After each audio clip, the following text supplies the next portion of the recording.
Hello everybody, yes, how are you all doing? It is the Fredders93 here and welcome back to another edition of Football with Fredders, the weekly football chat and discussion show here on the channel.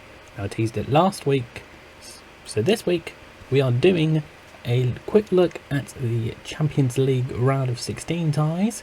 Haven't had the first legs over the last couple of weeks, and we're going to see how the ties are looking so far and my thoughts for the second leg. First up, it's Borussia Mönchengladbach versus Manchester City. Man City will be holding a 2-0 lead going into the second leg after their impressive performances in the first leg.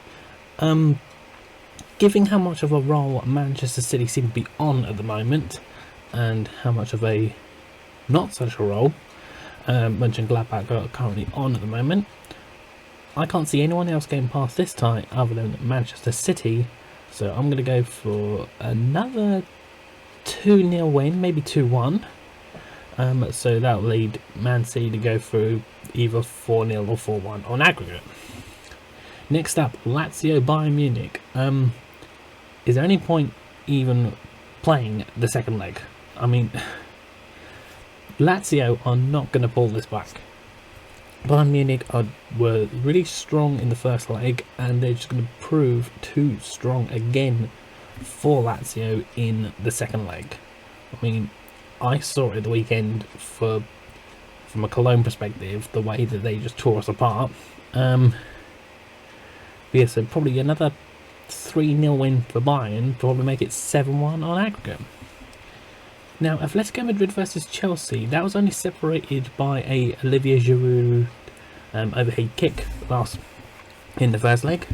I can't really see that being totally one-sided even in the second leg. I reckon it's going to be a really close game.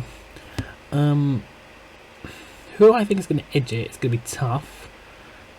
It'll be interesting to see where the second legs will be played, because I know that there's different sort of quarantining restrictions and that with these two clubs at the moment, and apparently Premier League players are now not to be given any exemptions from like quarantining on returns to UK and things like that. So it could have an impact on squads after the international breaks, which I still don't get why those happen. I'm going to link the video in the top right to where I talk about that in more detail. But going back to this game, I'm going to put this for a score draw, maybe a 1-1 or a 2-2, but Chelsea will use that one goal and edge themselves through on aggregate. RB Leipzig versus Liverpool. I don't know what seemed to happen with Deo Upamecano. Maybe his head is already at Bayern Munich, I don't know, but in the first leg, that totally was not the defender that Bayern have bought themselves. Liverpool were allowed to just dominate that game and get themselves the 2-0 win. And I think Liverpool may be putting things on the roll, despite their defensive, not really defensive issues, but more the injury issues, which seem to mainly occur in their defence plus Jordan Henderson.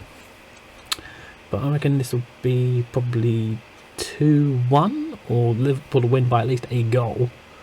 Now, still send them through on aggregate. Now, the leg which I thought was going to be more one-sided, which is proving into a bit more of a shock, Porto versus Juventus. Porto find themselves 2-1 up after this, but I think that's more of a fluke if anything else, and Juventus should have the quality, in particular with Cristiano Ronaldo, to turn things around for the second leg. Barcelona versus PSG. Now, I think everyone thought this was going to be a lot closer than what it was. Man City, who are these guys?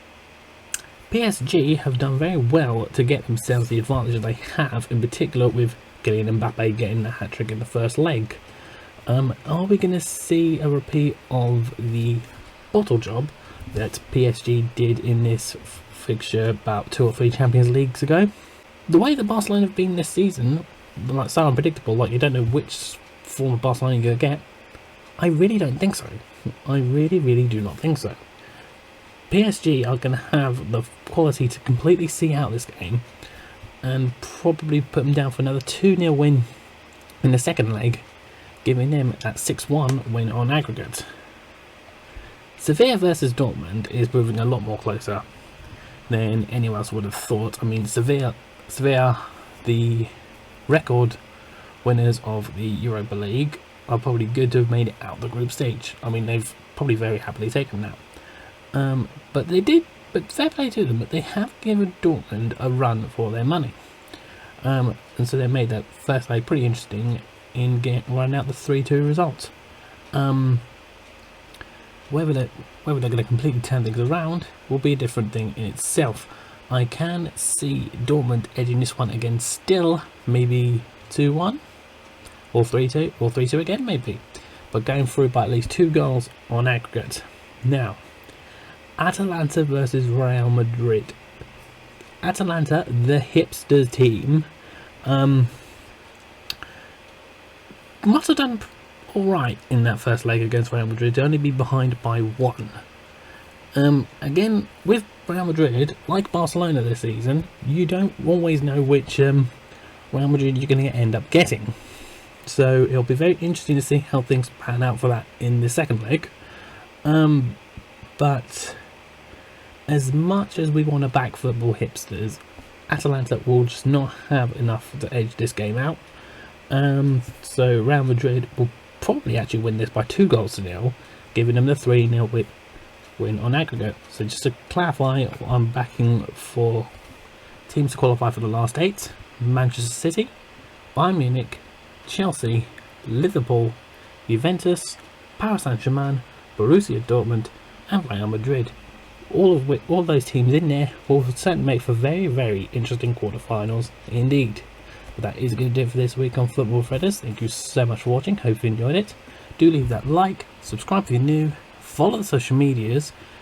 Speaking of the social medias, follow the Twitch, because we've been doing a lot more live streaming lately, and I'm really enjoying myself with it, and it would mean a lot for you guys to come over and support me on there. And we'll see you very soon. Take care. Bye bye for now.